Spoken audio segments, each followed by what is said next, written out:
할렐루야. 네, 먼저 이 시간에도 하나님을 예배한 우리 성도들에게 오늘 예수님께서 말씀하셨던 통성한 열매가 여러분의 삶 가운데 함께할 수 있기를 먼저 주의 이름으로 축원드립니다.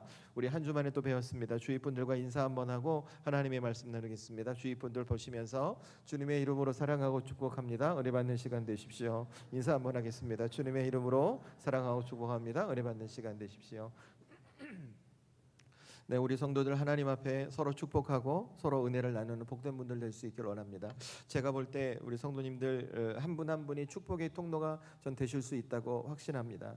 근데 중요한 것은 우리의 마음인 거죠. 우리의 마음이 어떤 마음으로 내가 누군가를 바라보고 누군가를 축복하냐에 따라서 하나님이 우리의 마음을 쓰시고 우리를 사용하실 줄로 믿습니다. 저는 우리 성도들 이렇게 만날 때마다 서로 축복하고 또 하나님 앞에 기쁨으로 나누고 그리고 주의 말씀 앞에 아멘으로 화답하며 여러분의 믿음과 신앙을 지혜롭게 잘 지켜갈 수 있기를 다시 한번 주의 이름으로 축원드립니다. 네, 오늘은 함께 읽으신 말씀 마태복음 13장 18절에서 23절 말씀을 중심으로 예수님 비유 시리즈 첫 번째 말씀 씨 뿌리는 비유, 말씀이 나를 바꾸게 하십시오라는 제목의 말씀을 저와 여러분이 함께 나누려고 합니다. 여러분, 제가 조금 전에도 말씀을 드렸던 것처럼 저는 앞으로 여러분과 함께 30번 혹은 35번까지 성경에 기록된 예수님의 비유의 말씀을 나누려고 합니다. 예수님께서 이 땅에 오셔서 말씀해 주신 그 비유의 말씀 속에 말씀해 주셨던 하나님의 나라가 무엇인지, 그 하나님의 마음과 예수님의 뜻이 무엇인지를 깨달아 알고 그의 합당한 모습과 합당한 신앙을 지켜가며 우리 삶의 은혜를 채워가는 복된 시간이 될 수 있기를 원합니다. 그래서 저는 우리 성도들이 오늘 이 말씀을 시작하면서 가장 먼저 이것부터 한번 생각해 보시면 좋을 것 같습니다. 그것이 무엇이냐면 왜 예수님은 이 땅에 오셔서 비유의 말씀을 해 주셨을까라는 것입니다. 여러분 한번 생각해 보세요.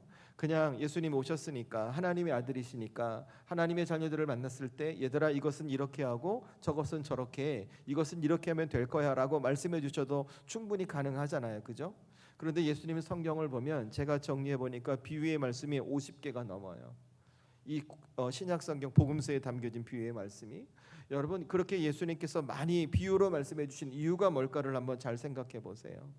여러분 오늘 말씀은 아닙니다만 마태복음 13장을 보시면 이 13장 자체가 천국 비유 설교라고 얘기를 하거든요. 여기에 이제 비유들이 여러 개가 들어가요. 그런데 예수님께서 어떤 말씀을 주시냐면, 여러분 오늘 말씀은 아닙니다만 13장 9절 말씀을 한번 보시겠어요? 제가 읽을게요. 눈으로 보세요. 귀 있는 자는 들으라 하시니라. 아멘. 예수님께서 이렇게 말씀해 주신 이유, 정말 귀 있는 자라만 듣게 하기 위해서 이렇게 말씀하셨을까요? 예수님 말씀 앞에 너는 듣고 너는 듣지 말고 너는 듣고 너는 들어야 해, 이렇게 편을 가리기 위해서 예수님 이 비유의 말씀을 주셨을까요?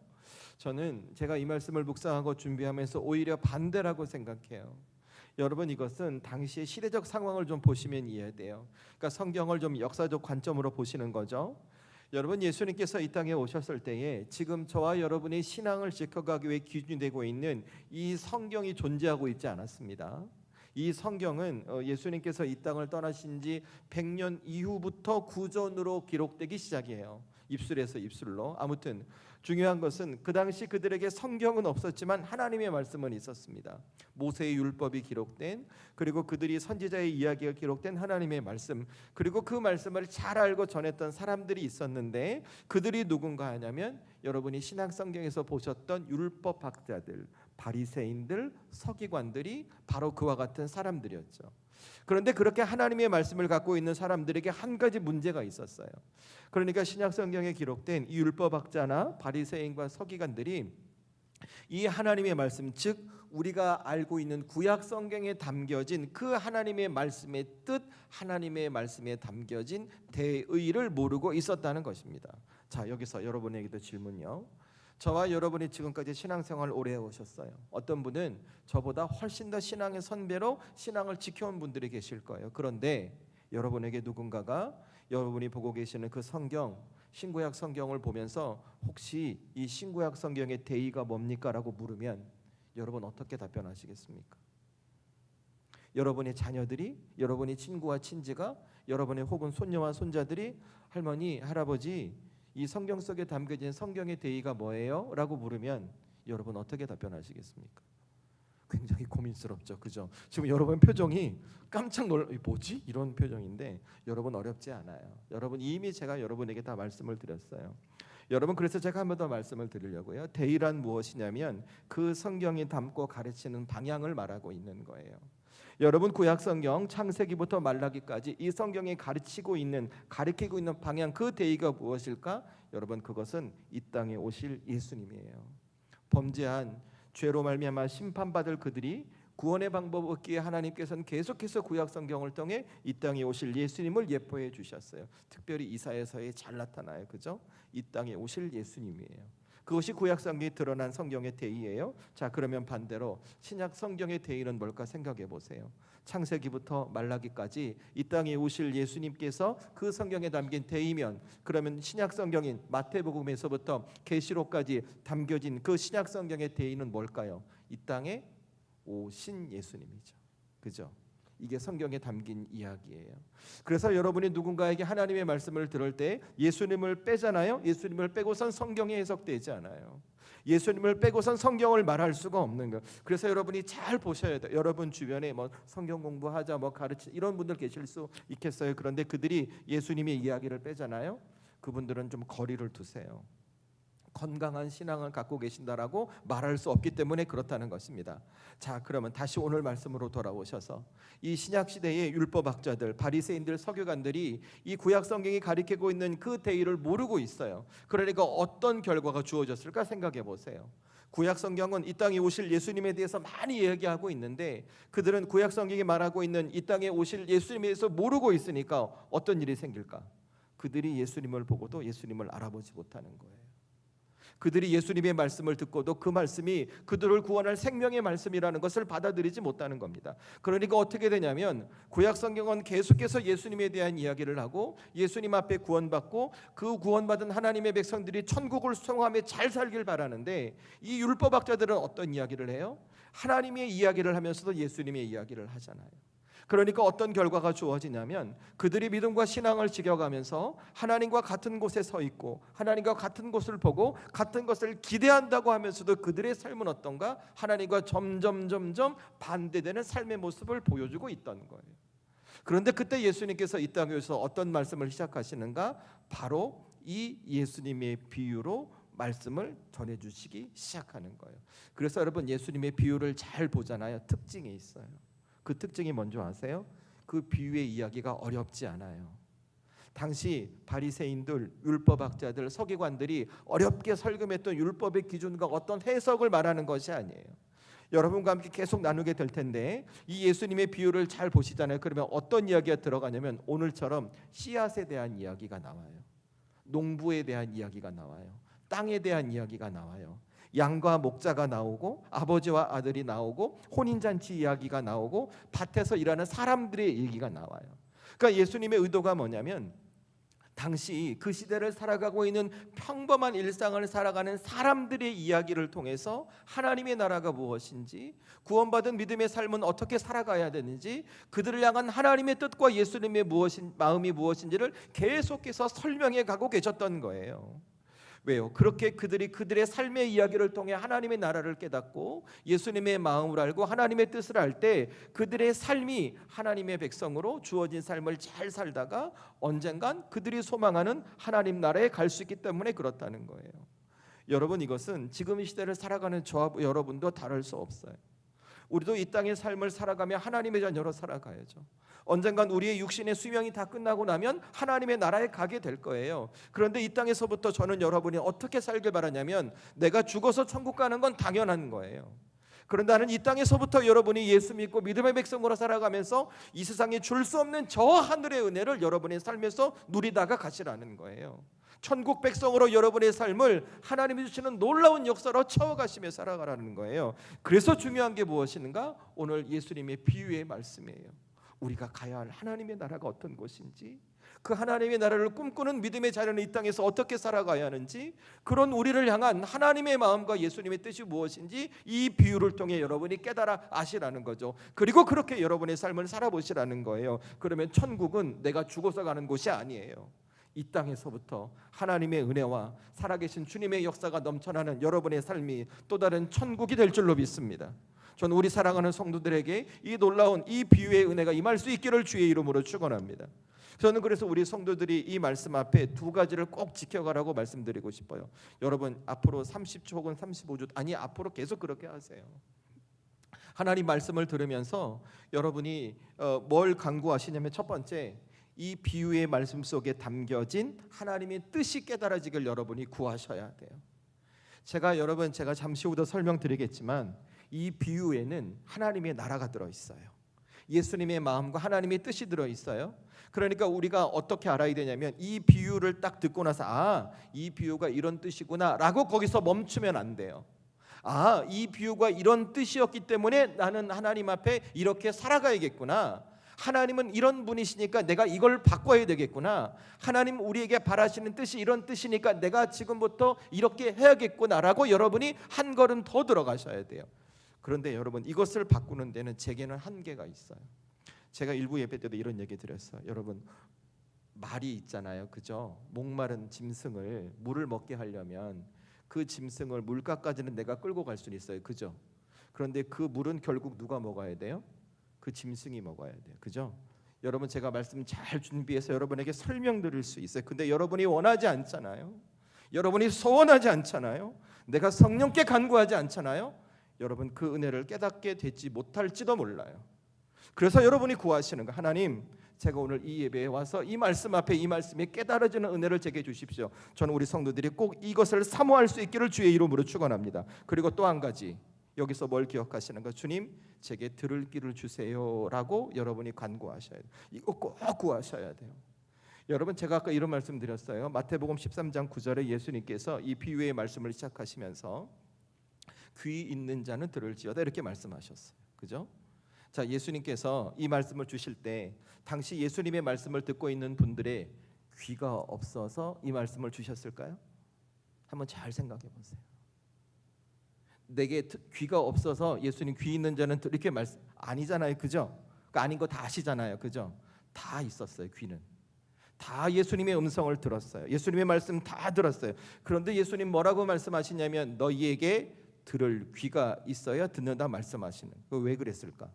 여러분 하나님의 말씀은 그냥 내 귀로 듣는 게 아니에요. 여러분 이 자리에 앉아서 내가 그냥 예배 드리고 말씀 이걸로 끝난다는 게 아니라는 거예요.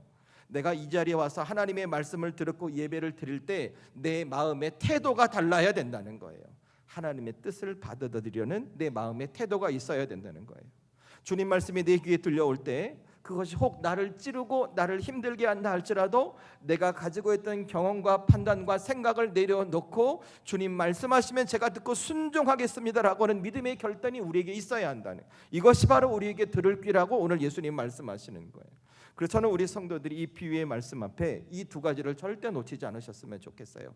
깨닫는 마음을 구하시고 듣는 귀를 구하세요. 그럴 때 오늘 이 비유의 말씀은 저와 여러분의 이야기가 될 것이고 이 비유의 말씀은 저와 여러분의 삶을 새롭게 하시는 예수님의 능력을 불러올 줄로 믿습니다. 이 주님의 일하심과 예수님의 은혜와 능력이 우리 성도들에게 임할 수 있기를 주의 이름으로 축원합니다.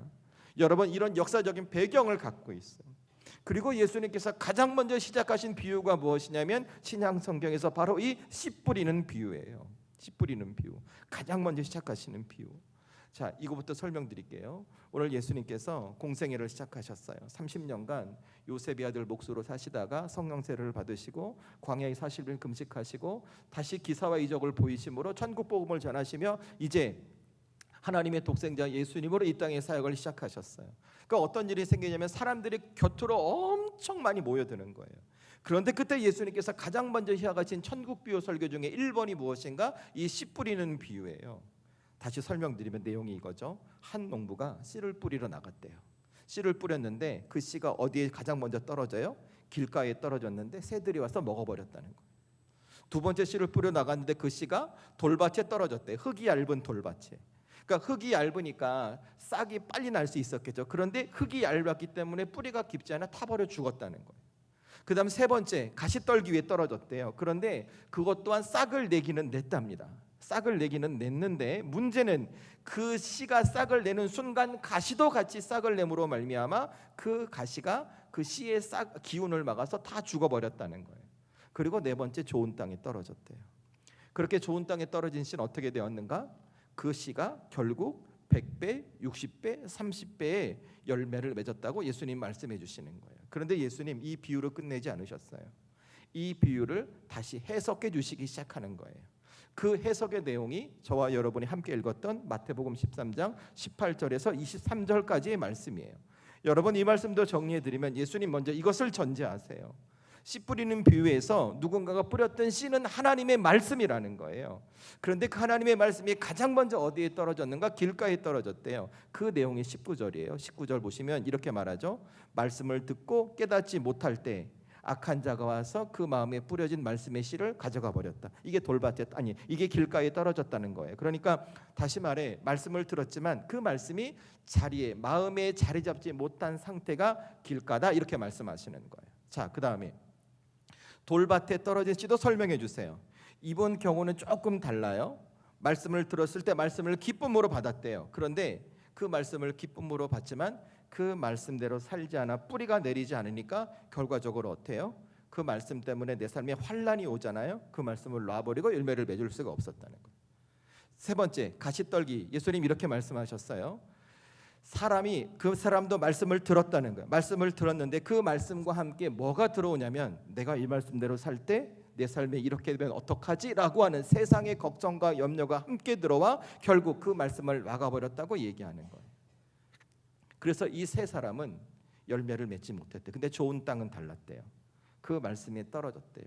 그 말씀을 듣고 깨달아서 종국에는 100배, 60배, 30배의 열매를 맺었다. 예수님께 말씀하세요. 자, 여러분, 제가 이 비유에 대해 설명해 드렸죠. 이 비유에 대한 이야기를 딱 들으면 여러분의 지금 마음이 드는 생각은 어때요?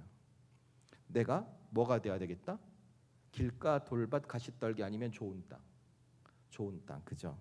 우리는 이 말씀 앞에 이렇게 생각해요. 아, 내가 좋은 땅이 되어야 되겠구나. 말씀을 듣고 깨닫고 좋은 열매를 맺는 좋은 땅이 되어야 되겠구나 라고 우리는 생각하게 될 거예요. 왜냐하면 오늘 예수님께서 계속 비유로 말씀하셨던 것이 씨에 대한 이야기가 아니라 씨가 떨어진 땅에 대한 이야기니까 그렇게 말씀하실 거예요. 그런데 저는 오늘 이 말씀을 묵상하면서 예수님은 그런 우리의 태도를 말씀하시는 게 아니라는 것이 깨달아졌어요. 여러분, 잘 생각해 보세요. 저와 여러분이 지금까지 믿음 생활하면서 내가 하나님의 말씀 앞에 좋은 땅이 되겠다고 결단하셨어요? 안 하셨어요? 결단했어요. 내가 이렇게 살면 안 돼야지, 이렇게 살면 안 되지, 내가 말씀 받고 이렇게 살면 안 되지, 이런 결단하셨어요? 안 하셨어요? 하셨어요. 그런데 솔직히 대답은 하지 마세요. 여러분의 삶을 스스로 보세요. 여러분이 그렇게 결단해도 여러분의 삶에 그 말씀으로 인한 열매가 100배, 60배, 30배로 맺혀지십니까? 아니면 아직 좀 더 기다리셔야 합니까? 답하지 마세요. 답은 하지 마세요. 그죠? 우리의 삶이 그래요. 저는 우리 사랑하는 성도들이 이 말씀 앞에 여러분이 한 가지를 더 깨달으셔야 돼요. 제가 처음에 이 말씀이 깨달아지기를 구하라 그러셨잖아요. 그 말씀이 무엇이냐면, 우리가 오늘 이 말씀 앞에 분명히 붙들어야 할 것은 내가 좋은 땅이 되어야 되겠다라는 것이 전부가 아니라는 거예요. 거기서 한 걸음 더 나가셔야 된다는 거예요. 그 메시지가 무엇인가? 말씀 앞에 내가 좋은 땅이 되려는 태도를 가짐과 동시에 내게 들려오는 말씀이 내 삶에서 100배, 60배, 30배의 열매를 맺어갈 수 있도록 그 말씀 앞에 여러분을 여셔야 한다는 거예요. 그게 핵심이라는 거예요. 여러분, 오늘 예수님께서 이 말씀이 들어와서 우리에게 말씀을 주시는 가장 큰 이유가 뭘까? 우리를 바꾸고 싶은 거예요. 우리를 기경하고 싶으신 거예요. 말씀이, 아니, 씨가 좋은 땅에 심겨서 열매를 낼 수 있도록 그 하나님의 말씀이 여러분의 인생에 떨어져서 여러분의 인생의 모습이 당장은 길가와 같고 돌밭과 같고 혹은 가시떨기와 같다 할지라도 그 말씀이 여러분 삶에 들어가 여러분의 삶을 기경하고 하나님이 열매를 맺을 수 있도록 하나님께서 은혜와 예수님께서 능력을 주시겠다고 말씀하시는 거예요. 그런데 우리의 태도가 무엇이냐면 거기서 그냥 멈추는 거죠. 그런데 오늘 예수님은 그렇지 않아요. 너희의 태도로 안 된다는 거예요. 우리가 그런 태도를 가졌으면 그 태도를 바탕으로 여러분의 삶에서, 즉 저와 여러분의 삶에서 이 말씀을 붙들고 살아가고 끝까지 그 열매를 맺을 수 있도록 내 삶을 주님 앞에 열어드리는 신앙의 모습이 있어야 한다를 말씀드리고 있는 거예요. 자, 제가 그거 설명드릴게요. 여러분, 오늘 말씀 제가 오늘 대지 설교 안 해요. 1, 2, 3 없어요. 잘 따라오시면 돼요. 길지 않아요. 훅 지나가요. 무슨 말인지 아시죠? 지금 집중 안 하면 놓쳐버립니다. 네, 자, 잘 들으세요. 오늘 저희가 여러분이 마태복음 13장 18에서 23절 말씀 읽었어요. 오늘 예수님께서 씨 뿌리는 비유 말씀하시면서 네 가지 땅 말씀해 주셨어요. 첫 번째 길가, 두 번째 돌밭, 세 번째 가시떨기, 네 번째 좋은 땅이었어요. 그죠? 이 가시땅, 이 네 가지 땅에 씨가 뿌려졌다고 예수님 말씀하셨어요. 그죠? 자, 이 네 가지 땅의 공통점을 찾아보세요. 제가 이미 말한 것에 답이 있어요. 이 네 가지 땅에 뭐가 뿌려졌어요? 씨가 뿌려졌어요. 씨가. 그죠? 이건 공통점이에요. 다시 말해 말씀을 받는 그 사람의 상태가 어떠하든, 그의 마음이 길가와 같든 돌밭과 같든 혹은 가시떨기와 같든 좋은 땅이든 항상 그 말씀에, 그의 마음밭에 말씀이 떨어진다는 거예요. 자, 그러면 이제 공통점 찾았으니까 반대로 뭐 찾으면 될까요? 차이점을 찾으면 되겠죠. 그죠? 길가, 씨가 떨어졌지만 싹을 못 냈어요. 그죠? 그 다음 두 번째 돌밭, 씨가 떨어졌지만 싹이 나오다 그냥 타버렸어요. 가시떨기, 씨가 떨어졌지만 싹이 나긴 했지만 중간에 다른 것 때문에 멈춰버렸어요. 요 세 가지 공통점이죠. 그죠? 그런데 마지막 좋은 땅, 씨가 떨어졌어요. 결과가 어떻게 돼요? 열매를 맺었어요. 차이가 뭘까 생각해 보세요. 길가, 돌밭, 가시떨기는 말씀의 씨앗이 떨어졌어요. 이유가 어찌되었던 중간에 멈춰버린 거예요. 이해되세요? 마지막 좋은 땅, 씨가 떨어졌어요. 열매를 맺을 때까지 끝까지 간 거예요. 그래서 그게 좋은 땅인 거예요. 처음부터 좋은 땅이 아니었던 거예요. 여러분, 이게 차이점인 거예요. 자, 예수님께서 오늘 이 비유 시리즈 말씀, 이 좋은 씨앗의 비유 말씀을 주시면서 저와 여러분에게 어떤 말씀을 주실까 생각해 보세요. 저와 여러분이 좋은 땅이 되도록 결단하라는 말씀을 주시는 거예요.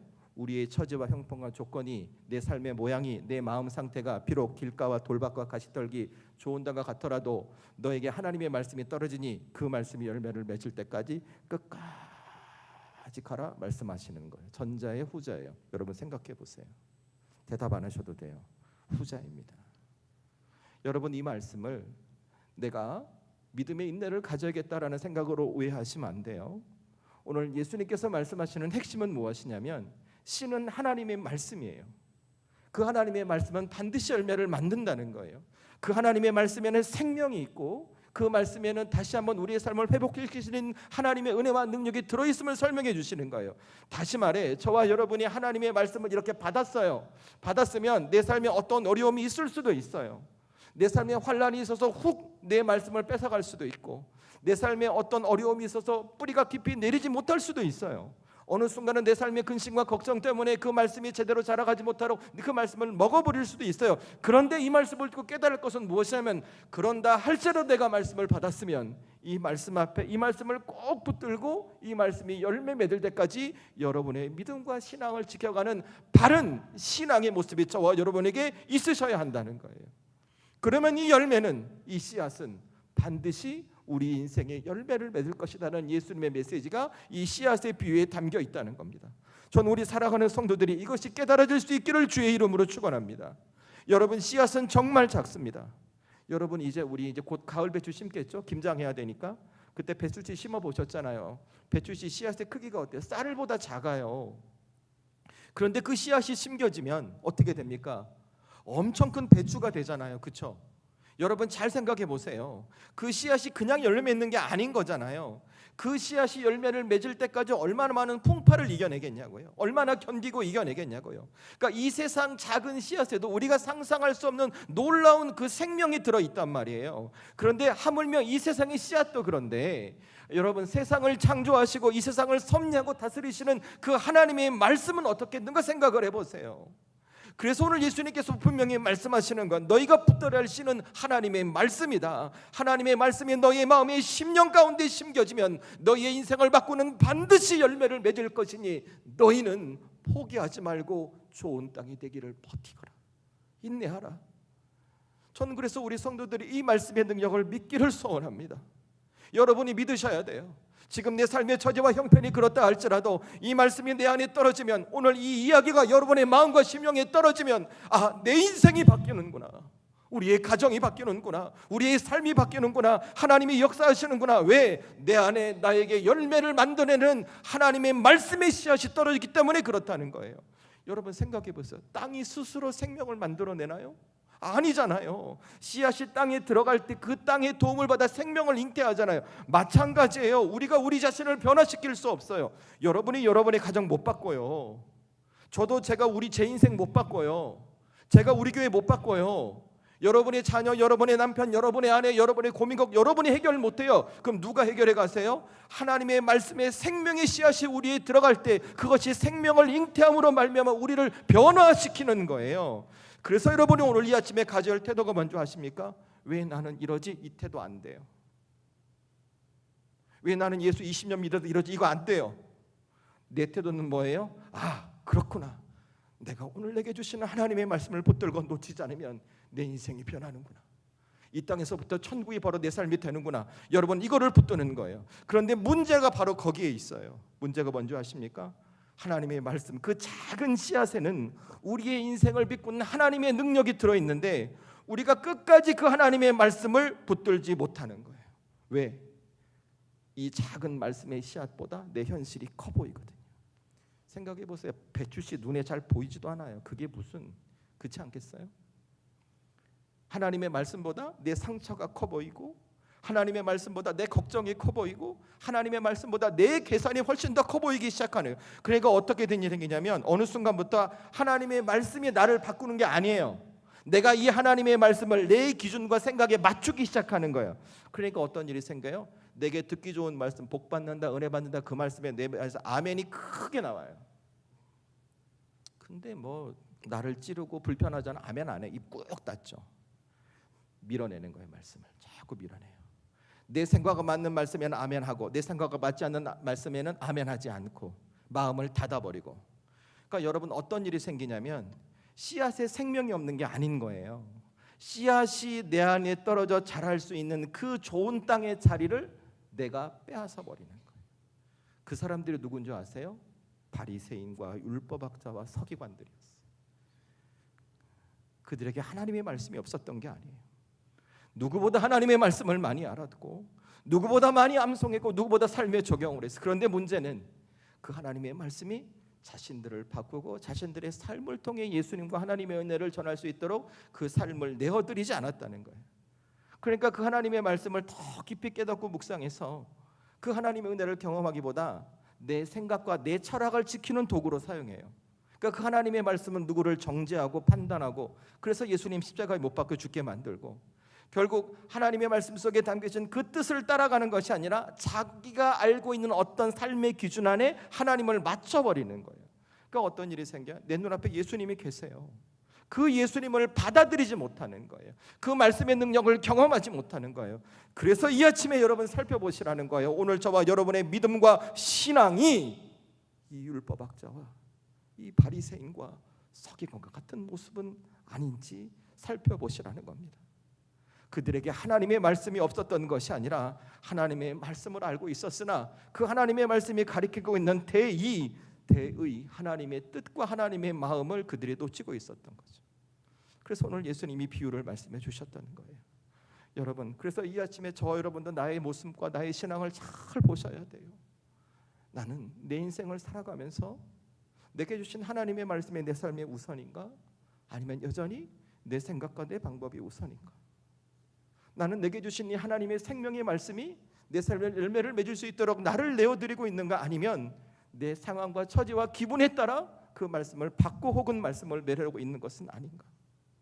전 우리 사랑하는 성도들이 이 말씀 앞에 여러분의 믿음과 신앙을 돌입혀 지금도 여러분의 마음과 심령까지 떨어지고 있는 이 말씀을 받아들이고 이 말씀이 여러분의 삶에서 큰 열매를 맺어갈 수 있도록 여러분을 내어드리는 믿음의 지혜가 있기를 주의 이름으로 축원드립니다. 여러분 그렇게 하셔야 합니다. 그래야 여러분의 삶에 하나님께서 계획하시고 준비하신 100배의 열매, 60배의 열매, 30배의 열매가 맺혀지는 것 아니겠습니까? 여러분 제가 이거 한번 물어보려고요. 여러분 하나님의 말씀 성경을 믿으십니까? 믿으십니까? 우리 크게 한번 믿으시면 아멘 합시다. 믿으십니까? 아멘. 전 믿습니다. 그러면 우리 어떻게 되겠습니까? 믿으면 해야죠. 믿으면 해봐야죠. 언제까지? 될 때까지. 내가 하는 게 아니라 나를 하게 하시는 그 하나님의 은혜, 예수님의 능력을 저와 여러분이 경험해야 되는 것 아니겠습니까? 저는 이 아침에 우리 살아가는 성들이 결단하기를 원합니다. 우리의 삶이 어쩌면 내가 보기에 내 믿음과 내 신앙이 연약해, 이 말씀과 나와 상관없는 것 같은 그런 생각이 들지도 모르겠어요. 그런데 저는 오늘 이 말씀 함께 나누고 오늘도 이 말씀 준비하면서 예수님의 의도가 뭘까? 너는 길밭이야, 너는 길가야, 너는 돌밭이야, 너는 가시떨, 너는 좋은 땅, 우리에게 이렇게 판단하고 평가하시기 위해서일까? 아니에요. 우리 모두가 좋은 땅이라는, 우리 모두가 하나님의 열매를 맺을 수 있고 우리 모두가 예수님의 은혜를 경험할 수 있는 축복의 땅이 될 수 있다고 말씀하시는 거예요. 우리에게 기회가 있다고 하는 거죠. 그런데 우리의 문제가 뭐예요? 그 말씀을 받아들이지 않는 거예요. 저는 그래서 이 아침에 우리 성도들이 이렇게 결단하기를 원합니다. 주님, 그 말씀 제가 받아들이고 저를 열겠습니다. 이 말씀 붙들고 제 삶의 우선순위에 하나님의 말씀으로 살아가겠습니다. 용서하라면 용서하고, 참으라 그러면 참고, 사랑하라 그러면 사랑하고, 드리라 그러면 제 마음과 시간과 모든 것 드리고 주님 부르시는 그날까지 그렇게 살아보겠습니다. 제 인생 주님 열매 맺으십시오. 저는 우리 성도들이 이와 같은 믿음의 태도로 여러분의 마음과 생각을 주님 앞에 내어드릴 때 오늘 여러분의 마음과 심령 가운데 떨어졌던 그 예수님의 말씀은 다시 여러분의 삶을 회복시키고 치유하고 변화시켜가는 놀라운 하나님의 능력을 불러올 줄로 믿습니다. 이 주님의 은혜가 우리 성도들 가운데 임할 수 있기를 주의 이름으로 축원합니다. 여러분, 이 시간 우리 잠시 기도하는 시간을 가지십시다. 주신 말씀을 기억하며, 하나님, 어쩌면 이 말씀이 제게 새로운 도전이 될지도 모르겠습니다.